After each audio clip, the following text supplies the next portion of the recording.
Hi, this is Bob Samuels, founder of TechConnectr. TechConnectr is a marketplace and campaign management platform of best-of-breed, account-based marketing lead generation solutions. We've partnered with the B2B Marketing Exchange to bring you wisdom from leading account-based marketing thought leaders. To that end, I'm happy to introduce you to Rob Leavitt, Senior Vice President of ITSMA, the IT Sales and Marketing Association. Rob is their leader of their Thought Leadership Council. It's particularly exciting to speak with Rob because he was part of the group who pioneered the concept of account-based marketing back in 2004. Rob, it's a pleasure to speak with you. How are you today? I'm good. Thanks, Bob. Love to talk.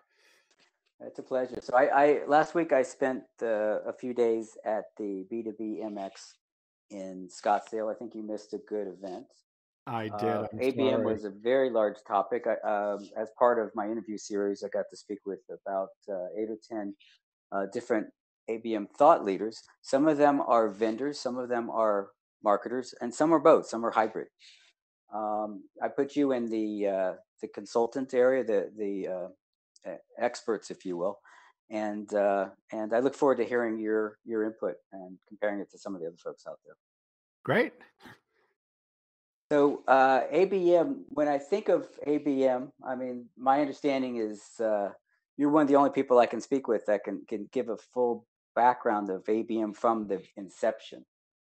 Can you share a little bit about how life was when this first came about, and maybe throw in a little bit about your background about where you've been up till now? Sure. No, happy to, Bob. Appreciate the opportunity. I guess on the background, and it'll feed right into some of the ABM history. I've been working on marketing strategy and organization and program development in the tech sector for about 20 years now, mostly with ITSMA, which is a research and advisory and community organization in that space. I've also done some other things, both with large companies and also with a couple of other consulting firms. But we really began to develop the whole idea of account-based marketing back in the early 2000s when companies like Accenture and IBM and Hewlett-Packard began to think about how do we apply marketing resources and talent to support some of our largest and most strategic accounts, and do that in a more disciplined and organized way. Because of course, companies have had huge accounts and done huge, large account selling and had help from marketing for years, forever, but more in an ad hoc way and often in a reactive way. And so we began, and really in about 2002, 2003, 2004, working with some of those companies that I mentioned to create a methodology and a discipline for how can marketing collaborate in a structured way with key account teams to apply marketing thinking and marketing resources, often to dramatically change the nature of the whole relationship with those accounts. Accenture was one of the first ones, and I still can picture an aha moment that I had. This was probably in about 2003, where we had done a little bit of work with the high-tech practice at Accenture to apply ITSMA's strategic marketing framework to an individual account. So how can we, what is the brand that we want to have inside the account? What are the offerings that we need to develop so that we can build this account in a significant way over the next few years? And they did a whole research project, and it was really collaborative with the account to say, we're doing a huge amount of business, but there's enormous opportunity that we haven't tapped into. What can we do over the next couple of years to double our business? And literally put together a marketing strategy and program hand in hand with the account team to roll out over a 2-year period. And in fact, they did do that. They did more than double their business with one of their largest existing accounts. And so that was one of the early examples that we then began to build out a methodology that they and other companies could apply across a wider range of accounts. So it started there, Bob, in the early 2000s with a lot of large companies because it was very labor intensive, and it's been incredible to watch, especially over the last 5 years or so, as it has hit the mainstream in B2B marketing. And so now we've Very much got so. just an It's a hot explosion. topic, and it's been for a Exactly. while. When did it first start become labeled as ABM or account-based marketing? We actually labeled it, I want to say 2003. Okay. Literally account-based marketing. And we put together a council of people who were beginning to develop programs. We started giving awards as part of ITSMA's Marketing Excellence Awards. We started doing research on what kind of investments, what kind of programs, what kind of tactics are working, and so on. So it really goes back that far. Yeah. Yeah. So I suspect you've been exposed to quite a few examples of success utilizing account-based marketing. Do you have any that you can share? Oh, sure. And, we continue to give excellence awards every year to companies that are growing their businesses with account-based marketing. Recent winners have included SAP, KPMG, Computer Center, a UK-based company, and programs really range a lot, but they all have a few things in common. One is a true partnership with sales, and that's from beginning to end. From which accounts are we going to target and focus on and invest in, through what kinds of offerings or solutions can we develop and support for those accounts, which people within the accounts are most important, who are the decision makers, and then what kinds of programs and campaigns are going to be effective with those people to help advance these specific solutions or opportunities. And so they all have those elements in common.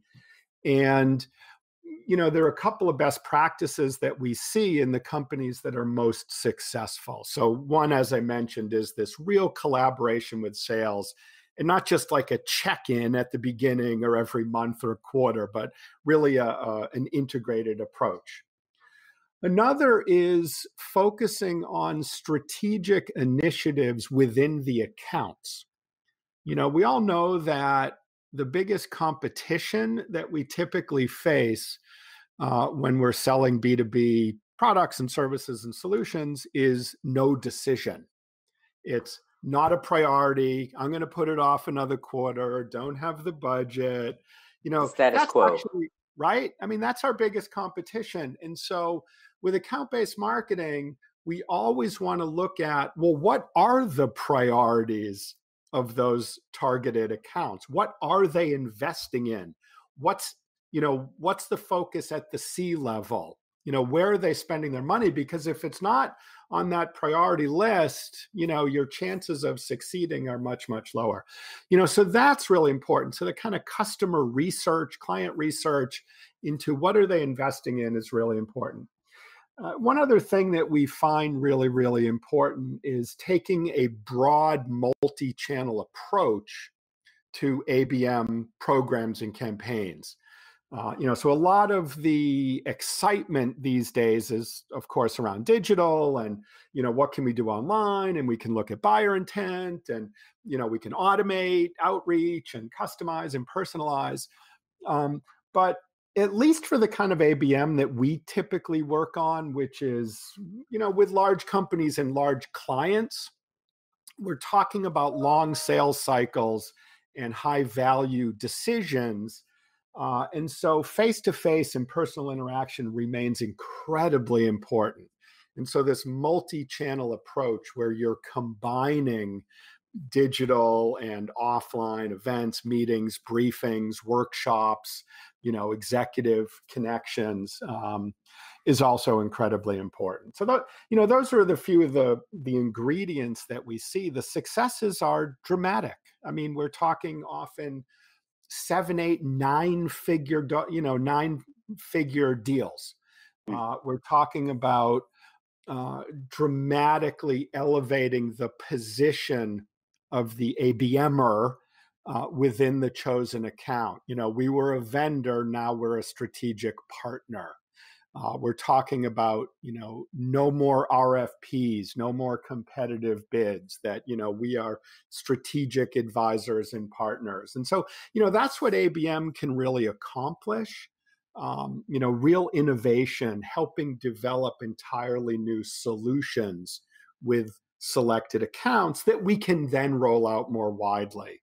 So revenue, of course, but it's some of those bigger business strategic issues that we find most important and most successful with good ABM programs.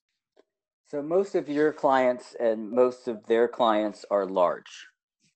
Yes. So the ABM aspect, is that a land and expand sort of approach where the clients they're doing business with maybe one department or one group within their client, but they want to get into more? Is that the typical use case? That's a very common use case. Absolutely. So, there's a couple of things that we look at when we're thinking about what accounts to focus on. One is absolutely new and existing.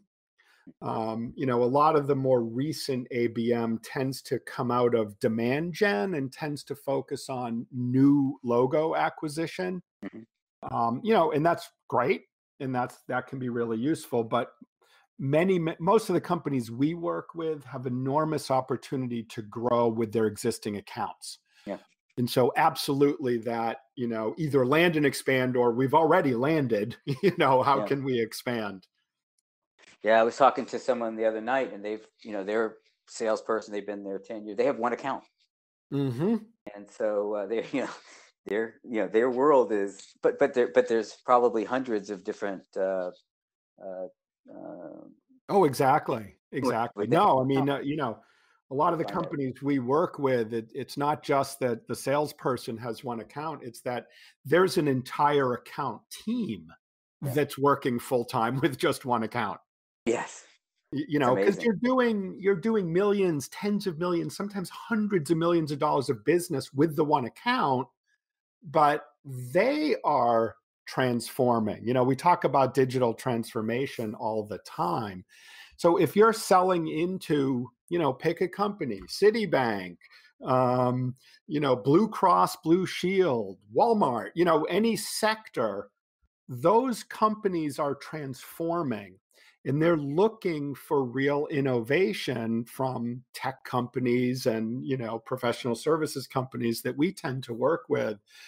And so it may be moving into a new department, but it may be literally helping them change their business, which is often a board level, certainly C-suite level issue with many people involved. So, we'll work with the CIO and the CMO and the CFO because they're trying to launch a whole new business model.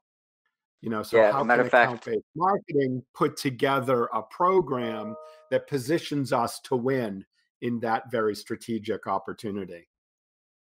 Yeah, that's beautiful. I didn't mean to interrupt. Peter Isaacson from Demandbase talked about need to sell to the buying committee. There's not just one person out there. There's a whole committee of different folks with different personas, right? At the same time. Yes, exactly. No, it's a huge, one of the things that we always emphasize, Bob, with account-based marketing is, what we call the R&D of ABM. And so we have ITSMA has a 7-step methodology for doing ABM. Other companies or consultants have similar ones. But the upfront research and development, really understanding the account, really understanding what they're investing in, really understanding the key stakeholders and decision makers, and what are they focused on, what's going to resonate with them, how do they decide? How does the buying committee work? And it works really differently for different opportunities. or solutions. And so, you may have the same 5 people on a buying committee, but the CFO is driving it in one area, and the CMO is driving it in a different area. And in one area, they're looking for low cost, and in another area, they're looking for real innovation. So you have to really understand that when you're doing these kinds of programs. And so, again, it's all that as upfront part of the research. R&D. Yeah, as part of the research, do you often see research including interviews? Calling and talking to Yes, visiting and talking absolutely. to themselves rather than trying to guess. You're right. So 2 things on that. One is we always will interview the salespeople and the account team and maybe delivery people, because they have enormous insight. If it's a big account and a strategic account, they've got enormous insight that they typically are not typing into Salesforce. Yeah. It's in their heads, maybe in their laptops. And so we always will try to do a round of interviews with who's working most closely with the account. But then ideally, we do try to interview the customer. And a lot easier if it's an existing account and an existing strategic account, because you've got the relationships in place. And so we will approach people at the client and say, look, you guys are really important to us. You're a strategic account for us. You know that. We are going to make some additional investment in looking at how we can help you even more. And so we'd love to set up some interviews to talk about where we are now, what you're focusing on, and where we might be able to do something new and different. Yeah. And hopefully they're a champion. Yeah, exactly. And often they are. Yeah, it's beautiful. So, and then you mentioned research. You alluded a few times. What they're, maybe what they're currently using. So maybe like information like from HG data for install-based information or signals, predictive signals, that sort of thing. Is that what you were talking about? Well, research. I mean, again, and it'll vary based on the importance of the account and the potential for growth within the account. You're not going to do a 3-month research project if you've got a 5-figure deal at the end of it, right? Yeah. But for your big strategic accounts where you've got a lot of opportunity, we will do a multifaceted research project. We'll pull from whatever subscription services, whatever market data sources there are, from the existing relationship. We will do interviews, kind of qualitative, the way we talked about. We'll sometimes talk with third-party experts, who may be industry analysts or consultants or business partners. And then you absolutely want to look at any kind of relationship or engagement data that you have, either directly with your company or if it is out in the market in terms of buying signals and things like that. But typically we're combining qualitative and quantitative because you're trying to get a richness of what's really going on and how people think. As well as just some of the actions they're taking that are more overt. Yeah, maybe some of the emotions behind those actions. Yeah, exactly. I mean, here's a quick example, and again, at the high end, we'll do personal profiles and research. And so look, LinkedIn is one of the most fantastic tools we have for ABM, but it's you can get a lot from that, but you can go a lot deeper too. And so here's an example of a company we were working with that was really trying to reposition itself within the account. It was a large financial services institution, was the client, the end client, and they were having trouble really getting with the CIO. And we helped do a deep dive profile of the CIO and began to see that he was moving towards the end of his career. He was beginning to think about his both personal and organizational legacy. And he was beginning to spend a lot of his personal time looking at the next generation of IT talent. So getting involved with the school he had gone to, and scholarship programs and education and training programs. So we said, aha, that's a real opportunity for us to connect and engage really outside of the company itself. Taking a little bit of a different approach. I mean, we're still working within the client, but like, here's another dimension, another angle that we can tap into, because we had really done that deep dive to understand, what this guy was all about, what he really cared about.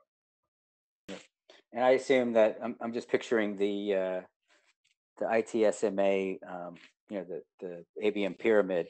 So the top of the pyramid deserves more individual research and so forth, and further down it's more general or less deep. Yeah.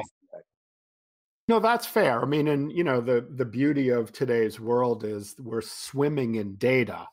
And so even when you're looking at a one to few or a one to many approach, there's a lot of really good personal and account-based data that we can pull together and learn from. But absolutely, you're not going to do the, let's spend 2 weeks understanding this one CIO if you've got 300 accounts that you're trying to cover and get a campaign going in a month. Yeah, there's a trade-off for sure. Yeah. So what do you see as the best ways to measure success? Because it's, there's a lot of touches.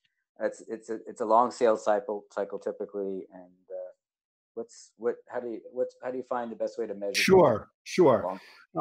I mean, we always start with the 3 R's of marketing: reputation, relationships, and revenue. And so typically with ABM, we are trying to change or improve reputation within the account or the accounts. We're trying to position ourselves better, higher. So that's one area. And you can measure, just like you do with brand and reputation broadly, you can do that at the account level. So how are people, how do they view us? You can survey them. You can do it anecdotally. You can look at, are they downloading our thought leadership, things like that. Relationships, are we moving the needle with specific named individuals, the key stakeholders? So, good salespeople and good account teams have relationship maps already.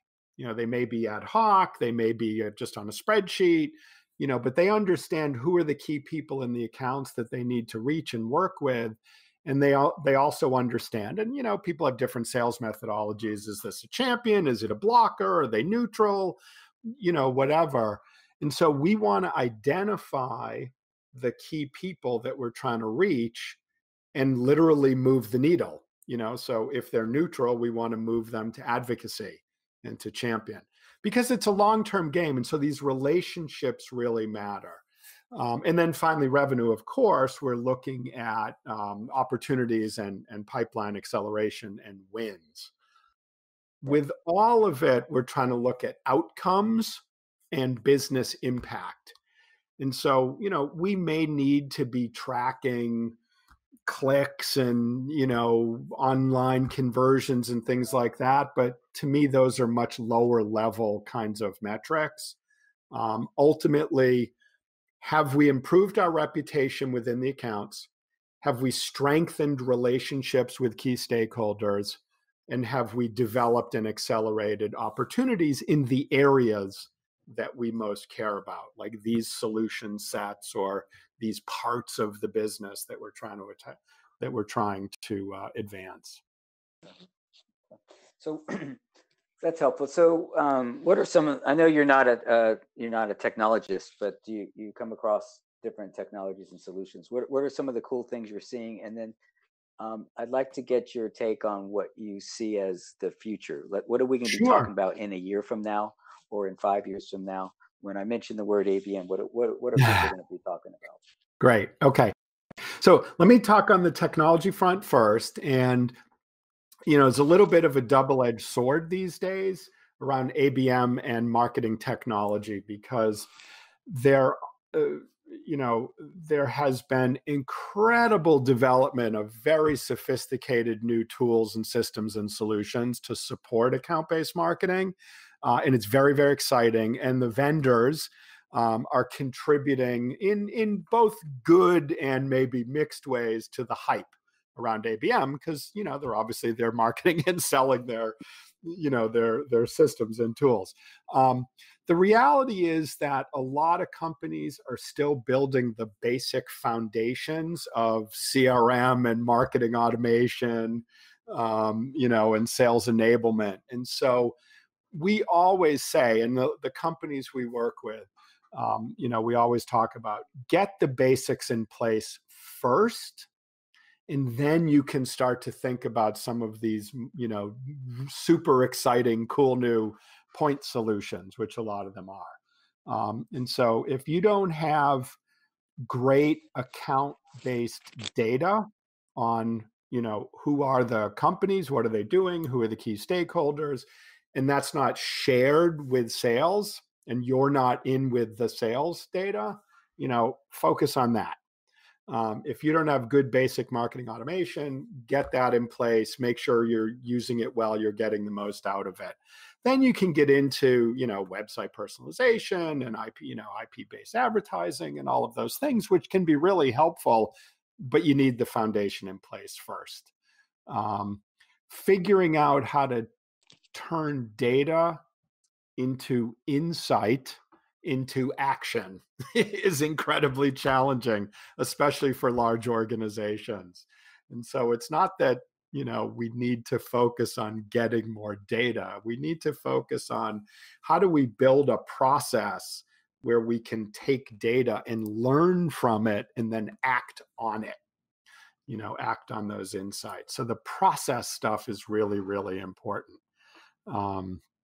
So those are, a couple of the thoughts around technology and tools. Having some kind of orchestration in place. I love Engagio, for example. It's still kind of early for them, but, they're making really good headway. That aspect of ABM is really, really important as people build and scale their programs and move to more of a blended approach where maybe you do have some one-to-one ABM with your key accounts, and then you've got some one-to-few and one-to-many. So, good ways to visualize and help orchestrate and keep everybody aligned around what you're doing is really, really important. So it sounds like Engagio is helping with providing that structure that's necessary. They are, and that's really a good thing. I mean, Demandbase, you mentioned Peter. I mean, he's Demandbase is doing great work. They're absolutely a leader in this space, and the capabilities that they have are extremely valuable. Again, if you have a strategy, program, team, and a MarTech foundation in place. So you want to do it in sequence. Makes sense. And any technology. What's the topic going to be at the next year's meeting or in 5 years from now? When people are talking ABM, what is that going to mean? A couple of things, and prediction in this business is hard, but one of the things that we absolutely see happening is, as I just said, this move to more of a blended strategy. So there's a funny history.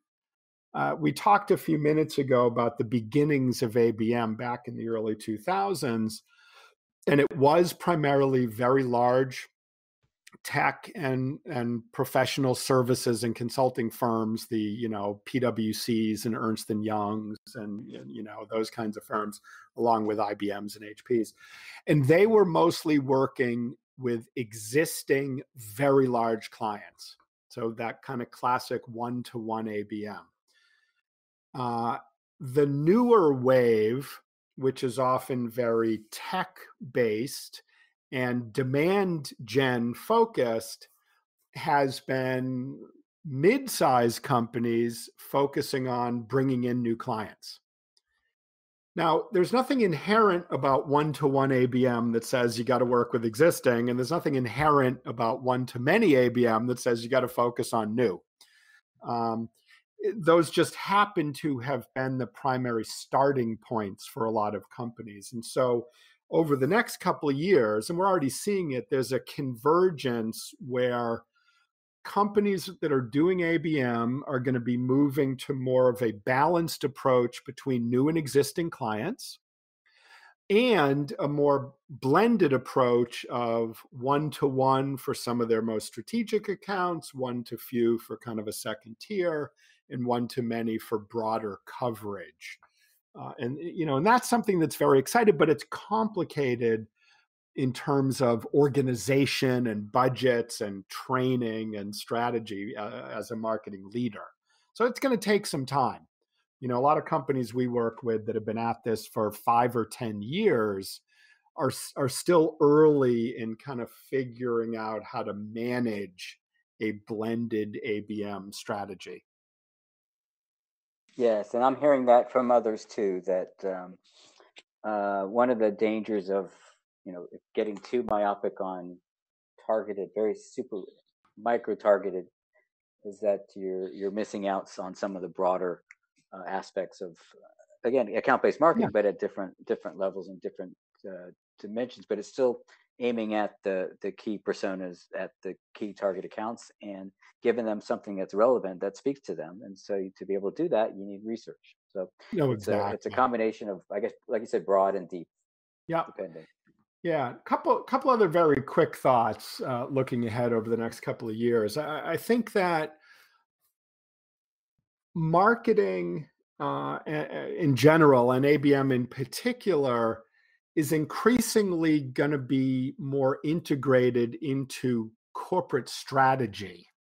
We're all dealing with so much change in our markets that we always talk about marketing being the voice of the customer and the voice of the market. But the reality in B2B is that most marketing organizations are still somewhat tactical and somewhat execution oriented. They're not full, you don't see a huge number of CMOs really being a central driver for business strategy. What markets should we be in? Where should we be investing?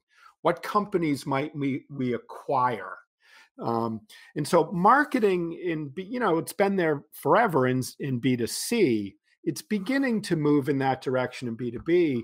And account-based marketing is a tremendous bridge to that, because especially if you're working with your most strategic accounts, those are the accounts where you can innovate, where you can really get deep insight into how markets are changing. You can co-invest and collaborate to build new solutions. And so, again, B2B marketing is going there anyway, but ABM can help it get there. And we really want to be thinking about ABM as a strategic growth driver for the business, not just as a demand engine or a renewals engine or even a land and expand kind of engine. It should be bigger than that and more strategic than that. And I think that's where we're going with it. Beautiful. This has been very informative, and I went over my 15 to 30 minutes. So no. I've enjoyed hearing you talk. This has been really good. Bob, thank you. No, really appreciate the opportunity. Excellent. And unless you have anything else to share, I'm going to wrap it up. And I appreciate your time, Rob. It's been great, and I look forward to seeing you again soon. No, likewise, and continue the conversation the next time. I look forward to it. Great. Take care. You Cheers. too.